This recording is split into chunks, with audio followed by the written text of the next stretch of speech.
Hello friends, రేపు రాబోయే complete episode ఇప్పుడు వీడియోలో చూస్తారు. వీడియోలోకి వెళ్ళిపోతే శరణ్య అక్కడ రౌడీని తీసుకొని చెరువు దగ్గరికి వస్తుంది కదా. ఇక అప్పుడే చెప్పరా చెప్పు, అమ్మవారి విగ్రహం ఎక్కడుందో చెప్పు అంటే చెప్తాను ఉండండి మేడం చెప్తాను అనేసి ఆ రౌడీ అంటాడు. ఒక్కసారిగా గట్టిగా విజిల్ వేస్తాడు. విజిల్ వేయగానే అక్కడ ఉన్న రౌడీలందరూ చుట్టుపక్కల దాక్కున్న వాళ్ళందరూ అక్కడికి వచ్చేస్తారు. వాళ్ళు వచ్చేసరికి శరణ్య వాళ్ళని చూడగానే ఒక్కసారిగా షాక్ అయిపోతుంది. భయపడుతూ అలా చూస్తూ ఉంటుంది. అప్పుడే ఇలా అంటూ ఉంటాడు ఆ రౌడీ, ఏంటే నీకోసం అమ్మవారి విగ్రహాన్ని తీసుకొచ్చి నీ చేతుల్లో పెడతాను అనుకున్నావా? భయపడి అంత లేదమ్మా, నేను ఇక్కడికి తీసుకొచ్చింది నేను లేపేయటానికి. అక్కడే లేపేస్తే మాకు పెద్ద ప్రాబ్లం అయిపోతుంది. అందుకనే ఇక్కడ దాకా వచ్చేదాకా ఊరుకున్నా. నీ యాంగిల్లో నువ్వు మమ్మల్ని లేపేస్తా అనుకున్నావు, కానీ మేం మాత్రం నేను లేపేయటానికి రెడీగా ఉన్నాం. చూసావా ఎలా ఉన్నారో అని అంటే శరణ్య ఏమీ భయపడకుండా అలాగే పీక పట్టుకొని దగ్గరికి వచ్చారంటే చంపేస్తాను రే అని అంటూ ఇంకా అందరినీ ఫైట్ చేస్తూ ఉంటుంది. ఇంకా అందరితో గొడవ పడుతూ అక్కడ ఉన్న కర్ర తీసుకొని అందరినీ కొడుతూ కత్తి తీసుకొని భయపెట్టిస్తూ ఉంటుంది శరణ్య.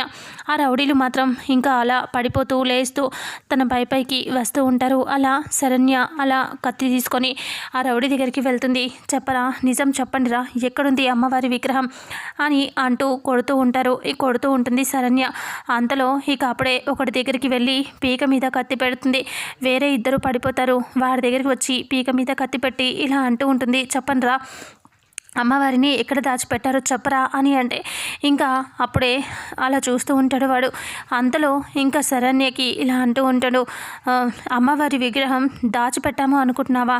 ఈ నీళ్ళలోనే నిమజ్జనం చేసేసామంటే ఏం కూసవరా అని పట్టుకుని ఇలా చేస్తూ ఉండగానే ఇంకా అప్పుడే ఆ రౌడీ కాస్త అక్కడి నుంచి లేచి వచ్చి వాడు నొప్పితో బాధగా లేచి అక్కడికి వచ్చేస్తాడు. వచ్చేసి కర్ర తీసుకొని శరణ్య చూడదు, వెనక్కి తిరిగి చూడదు కదా.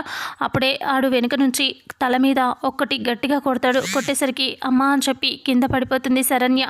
అప్పుడే ఇంకొకడు వస్తాడు. అందరూ కలిసి శరణ్యని కొడుతూ ఉంటారు. ఇక శరణ్యకి స్పృహ పోతూ ఉంటుంది. ఇక అక్కడ బ్లడ్ కారిపోతూ అక్కడ పడిపోతుంది. అలా కార్ మీద పడుతుంది. అక్కడే కూర్చుండిపోతుంది. అప్పుడే ఆ రౌడీ మళ్ళీ ఇలా గట్టిగా కొట్టబోతాడు. అప్పుడు ఇంకొక చెయ్యి వచ్చి ఆ కర్రని పట్టుకుంది. ఇకలోనే ఒక రౌడీ కర్రని పట్టుకుంటాడు చెయ్యితో పట్టుకొని అని అంటే ఏంట్రా దీన్ని చంపేయకుండా వదిలేయమంటావా అని అంటే ఇప్పటికే పాపం ఆడపిల్ల కదరా, చాలా దెబ్బలు తినింది, ఇంకా చాలు ఈ నీళ్ళలో పడేద్దాం, అదే చచ్చిపోతుంది, ఇంకా చంపటం ఎందుకురా, మన చేతులతో ఆ నీళ్ళలో పడేద్దాం, అమ్మవారితో పాటు తనని నిమజ్జనం చేసేద్దాంలే అని అంటాడు ఇంకో రౌడీ.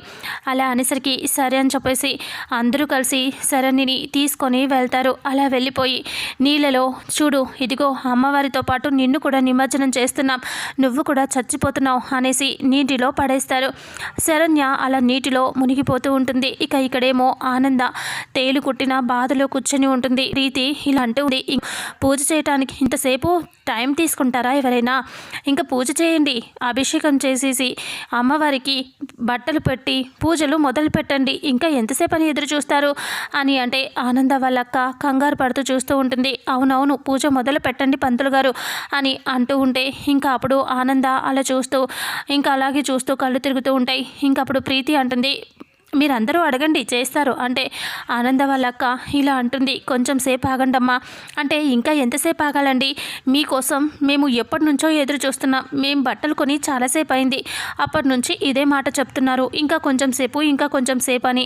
ఆనంద గారు ఎక్కడికి వెళ్ళారో తెలియదు, మేము ఇంకా ఎంతసేపు ఇక్కడే ఉంటామండి, మమ్మల్ని తొందరగా పూజ చేసి పంపించేయండి అని అంటూ అడగటంతో ఇక అప్పుడే ఆనంద వాళ్ళక్క టెన్షన్గా అందరూ చూస్తూ ఉంటారు. ఇక అప్పుడే ఇక్కడేమో ప్రీతి నవ్వుకుంటూ ఉంటుంది. హైగ్రీవం ఇలా అంటాడు, మేడం ఇప్పుడు కానీ ఆ విగ్రహాన్ని వాళ్ళు తీసుకురాలేరు, ఈ ఆనందకి అభిషేకం చేస్తే తేలు కుట్టిన బాధలో ఉంది, అసలు నిజం బయటపడిపోతుంది కదా, మరి ఏం చేస్తారో, పరువు పోతుంది కదా అంటే అది పోవాలనే కదా మన ప్రయత్నం కూడా, అది పోయే సమయం వచ్చేసింది, ఇంకా ఎంతసేపు ఓపిక పట్టలేదులే, ఇక్కడ ఉన్న జనాలు కూడా ఇంకెక్కువసేపు ఆగలేరు, కాబట్టి ఖచ్చితంగా బయటపడిపోతుంది అని అంటూ ప్రీతి నవ్వుతూ చూస్తూ ఉంటుంది. దీని బరువు పోట మనం కళ్ళారా చూసిపోవాలి అని నవ్వుకుంటూ ఉంటారు. ఇంకా ఆ తర్వాత ఇక్కడేమో శరణ్య నీటిలో మునిగిపోతూ ఉంటుంది. అలా లోపలికి వెళ్తూ ఉంటే తనకి సడన్గా స్పృహ వచ్చేస్తుంది. నీరు వస్తుంది. సడన్గా కళ్ళు తెరిచి చూస్తే అమ్మవారి విగ్రహం కూడా ఆ నీటిలోనే ఉంటుంది. అది చూసి శరణ్య ఒక్కసారిగా షాక్ అయిపోతుంది.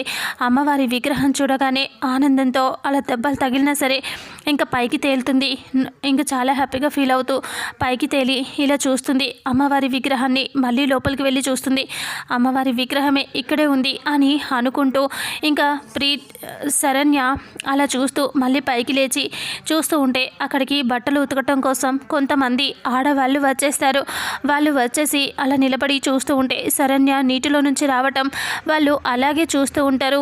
ఏంటి ఇలా ఈ అమ్మాయి అన్నట్టుగా, ఏమండి మీకు ఒక సహాయం అడుగుతాను చేస్తారా అని అంటే, మేము చేస్తాంలే కానీ నువ్వేంటమ్మా ఇలా నీటిలో అని అంటూ ఉంటే, ఇందులో అమ్మవారి విగ్రహం ఉంది, మీరు కొంచెం నాకు సహాయం చేస్తే అమ్మవారి విగ్రహాన్ని బయటికి తీద్దాం అని శరణ్య అంటే, విగ్రహం ఏమో కానీ ఇందులో చాలా పెద్ద పాము ఉందమ్మా, ఆ పాము కానీ బయటికి వచ్చి మిమ్మల్ని చూసి ఏమైనా కరుస్తుందేమో, బయటికి రండి అంటే, నన్ను పాము కరిచినా చంపినా నాకు పర్వాలేదు, అక్కడ మా అత్తయ్య పరువు పోకూడదు, అందుకనే ఇక్కడ ఈ విగ్రహాన్ని తీసుకెళ్తే మా అత్తయ్య పరువు నిలబడకు సహాయం చేయండి, ఆ పాము కరిస్తే నన్నే కరుస్తుంది కదా, మీరు అక్కడే ఉండి నాకు హెల్ప్ చేయండి అని అంటే, అప్పుడు అమ్మ ఒకసారి చూడు ఈ బోర్డు మీద ఎంత పెద్ద పాము, అంత పెద్ద పాము ఉందమ్మా లోపల అంటే, అయినా పర్వాలేదు నాకు మీరు సహాయం చేయండి అని అంటే, సరే అమ్మా నువ్వు ఇంతగా అడుగుతున్నావు కదా నీకోసం చేస్తాము అని అందరూ వాళ్ళు ఉతకటానికి తెచ్చిన బట్టలన్నీ చీరల్ని ముడి కట్టేసి శరణ్యకి నడుముకి కడతారు. ఇక అప్పుడే ఇక్కడ ప్రీతి